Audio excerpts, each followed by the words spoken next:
നാലാം സങ്കീർത്തനം 5-ാമത്തെ വചനം. നീതിയാഗങ്ങളെ അർപ്പിക്കുവിൻ, യഹോവയിൽ ആശ്രയം വയ്ക്കുവിൻ.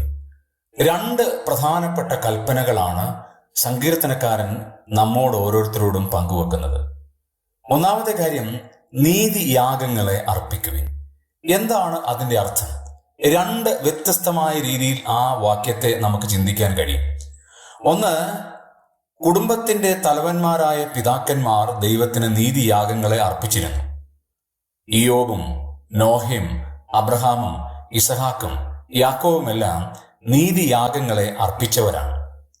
രണ്ടാമത്തെ അർത്ഥം എന്ന് പറയുന്നത്, യഹോവയുടെ സന്നിധിയിൽ അർപ്പിക്കുവാൻ നൽകിയ 5 യാഗങ്ങളിൽ ചില യാഗങ്ങൾ നീതിയാഗങ്ങളാണ്.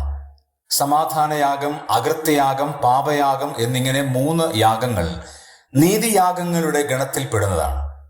മനുഷ്യന്റെ നീതീകരണത്തിനായി അർപ്പിക്കപ്പെടുന്ന ഈ 3 യാഗങ്ങൾ അർപ്പിക്കുവാൻ ദൈവം മനുഷ്യനോട് ആവശ്യപ്പെടുകയാണ്, അതായത് ഇസ്രയേലിനോട് ആവശ്യപ്പെടുകയാണ്. ഞാനും നിങ്ങളും ദൈവസന്നിധിയിൽ അർപ്പിക്കുന്നത് നീതിയാഗങ്ങളാണോ?